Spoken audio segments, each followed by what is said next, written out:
Who wouldn't know the former actress Nida Blanca, who's shown in film and television for 5 decades before she was brutally murdered in 2001?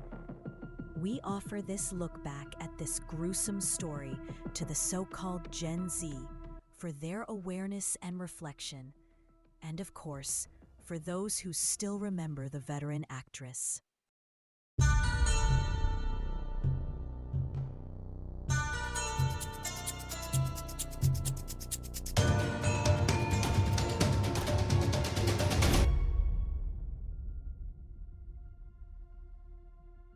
Nida Blanca, whose real name was Dorothy Jones, began her film career in 1951.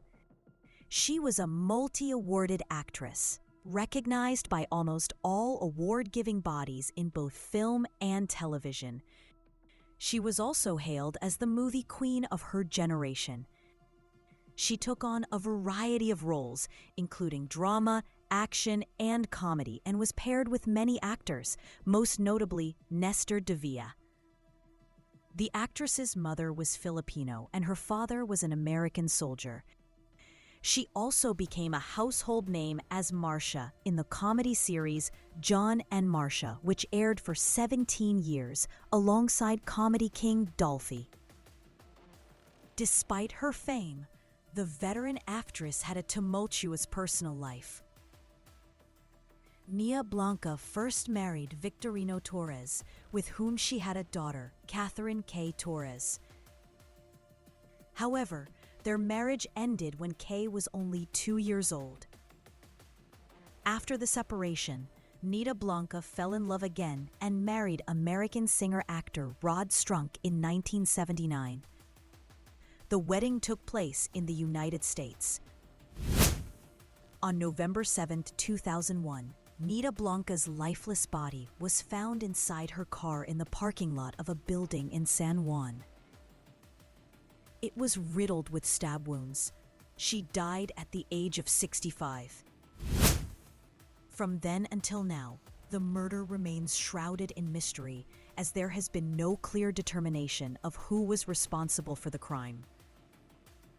Her body, bearing 13 stab wounds, including one to the neck, was discovered on the 6th floor of the Atlanta Center's parking lot. At the time of the crime, Nida was a member of the Movie and Television Review and Classification Board, MTRCB, whose office was located at the Atlanta Center. She attended screenings at the MTRCB twice a week. According to security guard testimony, there were blood traces from the parking area leading to her car. This indicated that her body had been dragged from that spot to the vehicle. The 6th floor of the parking area was dimly lit, had no security guard stationed there, and lacked CCTV surveillance. Nida's car was parked at the far end of the area, partially hidden by a wall.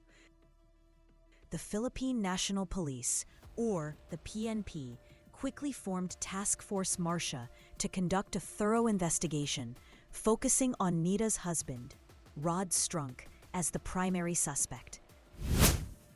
As expected, Strunk, who was then living in their marital home, denied all allegations against him.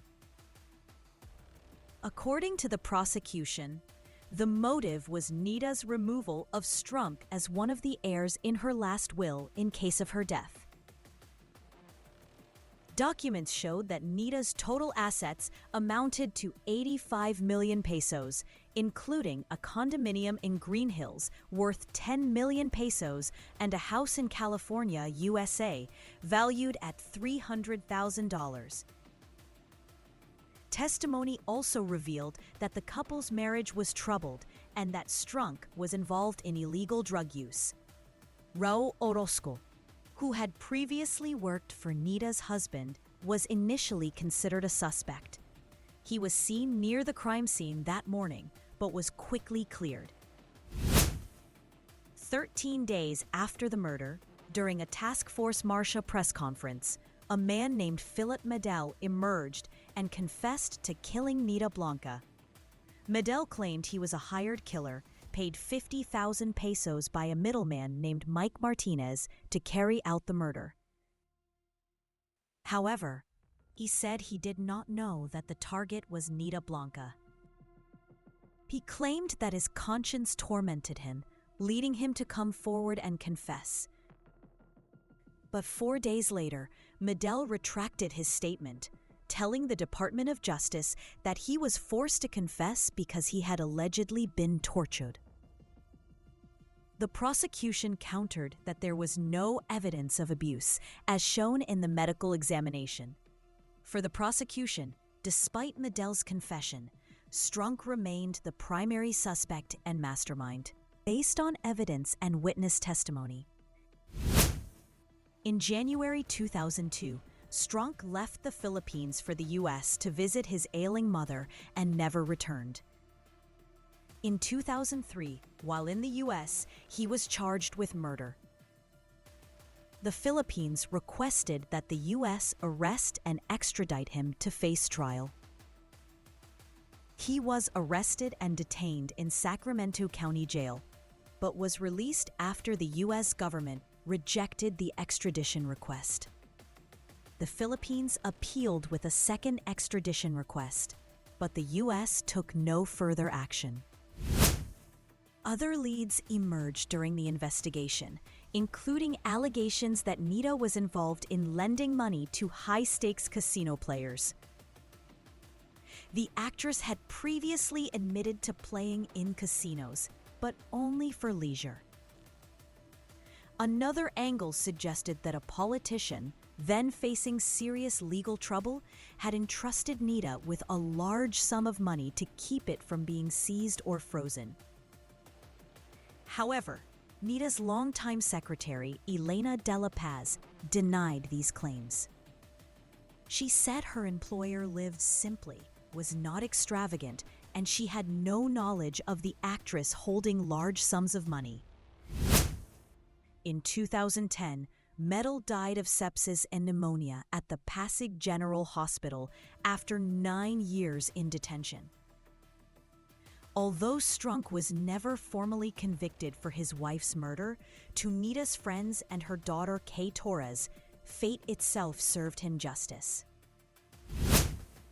In 2007, 6 years after the brutal killing, Strunk died by suicide, jumping from the Tracy Inn in California where he was staying.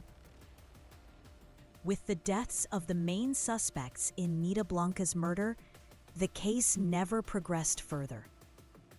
Under Philippine law, criminal liability is extinguished upon the death of the suspect. At the time of Medel's death and Strunk's suicide, the case was still in the evidence presentation stage. Thus, despite the brutality of the crime, the Nida Blanca murder case remains on the list of unsolved cases. The identities of those truly responsible will remain a puzzle and a mystery to all. Meanwhile, the question of who was behind the crime will linger forever.